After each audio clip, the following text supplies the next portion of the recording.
Hey, this is Barry McDonnell, and today I'm with Dr. Alan Melnick. Dr. Alan Melnick serves as the Public Health Director and Clark County Health Officer. As Director of Clark County Public Health, Dr. Melnick works with the Clark County Board of Health on public health policy issues affecting the community and the department, including controlling and preventing communicable diseases, protecting the community from environmental hazards, and when working with the medical community to promote health and address chronic disease. Thank you so much today for your time, Dr. Melnick, and thank you for your time for the last few weeks as well. I know we're on a daily call where you've been giving us updates. I've found it to be very helpful, and I appreciate all of your support. Thank you. How are you doing today? I'm really honored to be here and working with you and working with our communities on this. I couldn't think of this is a horrible situation, but I couldn't think of a better community to work in and address this, really. I mean, it's great to work here, and I think during times of adversity like we're having now, it really, the community spirit really shows. So appreciate being here.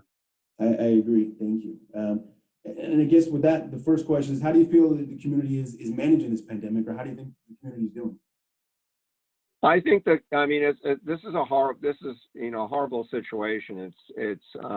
I think it's one of the, and I've been in public health for many years, and this is, you might remember our measles outbreak a year ago, but this is the most challenging situation I think I've ever been involved in public health, and I think that, the public has ever been involved in. This is something, this is a once in 100-year event. I think the community is doing really well, even given the challenges that we faced around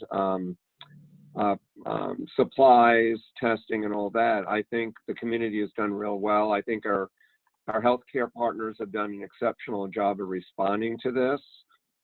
I think that if you look around, you see that people are really, there's been some exceptions, but for the most part, people have been really paying attention to the social distancing. I think in Clark County, as well as in Washington State, we've been really successful at, you've heard the term flattening the curve. One of the big concerns we had early on, and if you looked at, the modeling that was done, given where we're heading, it looked like that Washington State was going to exceed hospital bed capacity as well as critical care and ICU capacity. And now, we're not out of the woods yet, but the models, even as imperfect as they are, seem to indicate that we're not going to be exceeding that capacity. And I think one of the main reasons for doing this, now we're calling it physical distancing because we want people to be socially connected, but we need to be physically separated from each other.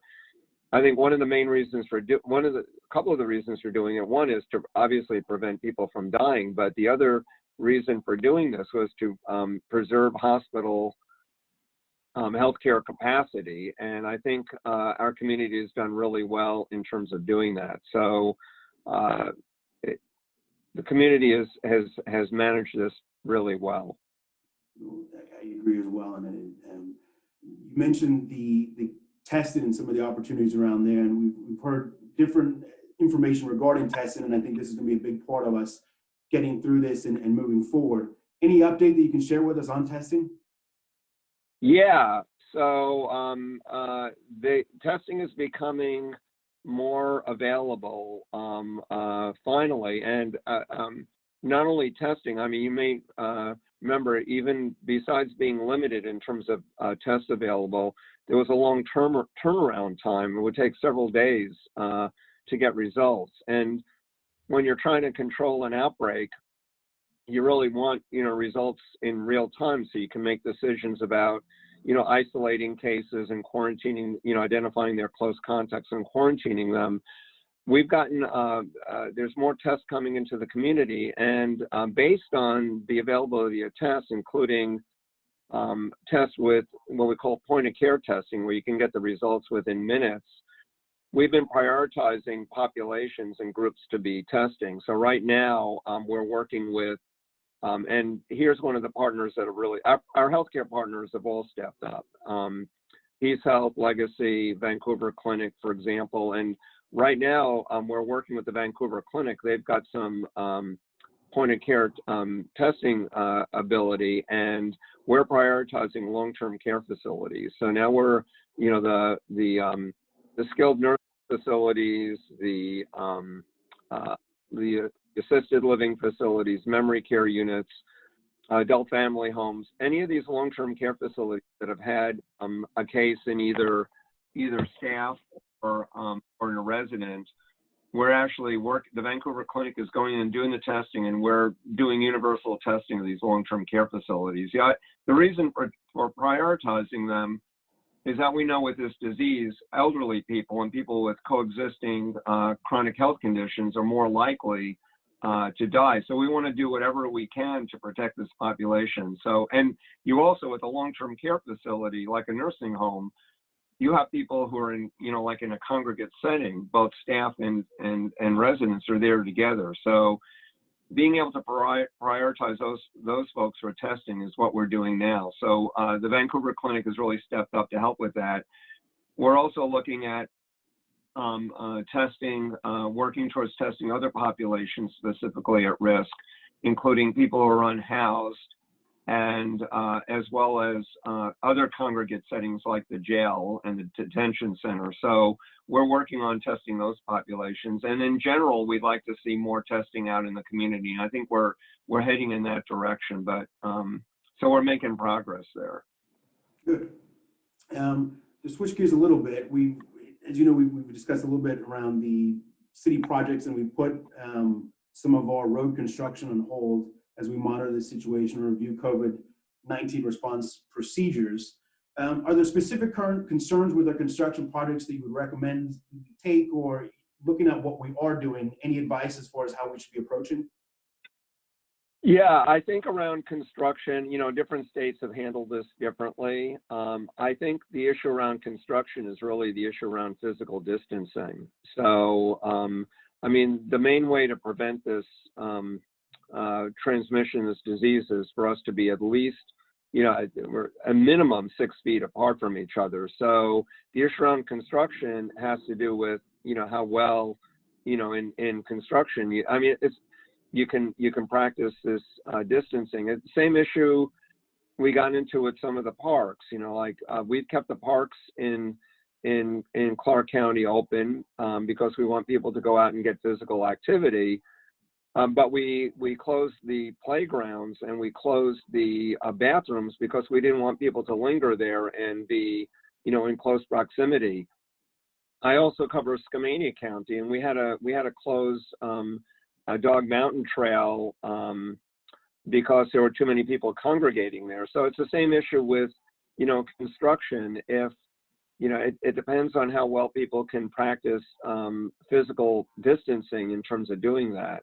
So that's a long-winded answer to your question, but it's not the construction per se, it's how well this can be managed and keep people physically separated from each other.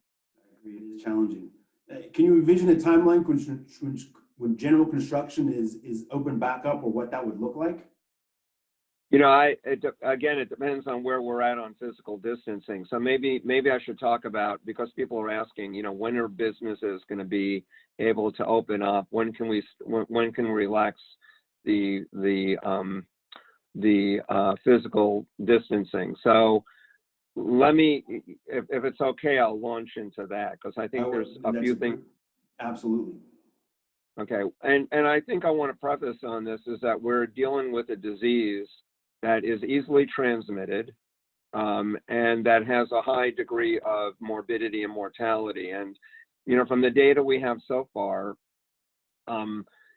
it's about 10 to 20 times more lethal than influenza is. And we also don't have a vaccine for it. So it's a disease that's easily transmitted, has a high degree, mortality rate is somewhere around 1 to 2%. We'll get more data over time about that. And there's no vaccine for it yet. So here's what we need to have in place. And we need to be getting the numbers down as well. The numbers are still, we may have reached a peak in Washington, but, we're going to look at this really closely. One is we're going to have much more testing available. I mean, that's improving, but we're going to really need to test more people and be able to identify how widespread this is in the community, which we're up until now, we've been flying somewhat blind on this. So we're going to need to continue to increase testing capacity, and we're moving in that direction. Number two is we're going to need to have, you probably heard that, and this may be out in a few weeks, but there's a serology test, blood test, which is basically a test for antibodies. And the purpose of that test is to identify people who've had the disease. And we know that the disease, the infection, COVID-19, in many people, it's probably very little symptoms or even without symptoms, we call asymptomatic.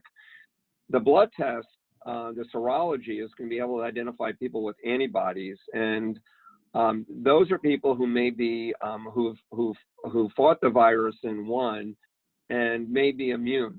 We're also going to need to be able to validate, what level of antibody in your blood connotes immunity. But once we're able to do that and work that out, and hopefully within the next month or so, we'll be able to identify people who are likely immune. And those are going to be people, especially people who are working in essential services like healthcare, that we can be able to deploy and not be concerned that they're going to transmit the infection because they're already immune. So we're going to need that in place. The third thing we're going to need in place really is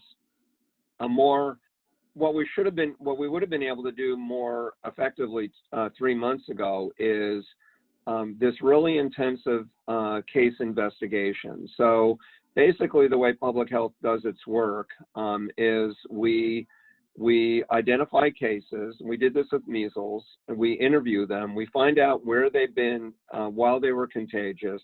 We identify and we isolate them while they're contagious. We identify their close contacts. And, in this case would have been people who are family members, household members, or people they've been within 6 feet of, or 10 minutes or longer, or people who they coughed or sneezed on. We need to identify them. Then we need to quarantine them for 14 days and actively monitor them, make sure they're staying at home, evaluate them if they develop symptoms, basically call them every day. That is really intensive work, and you need point of care testing to be able to do that effectively.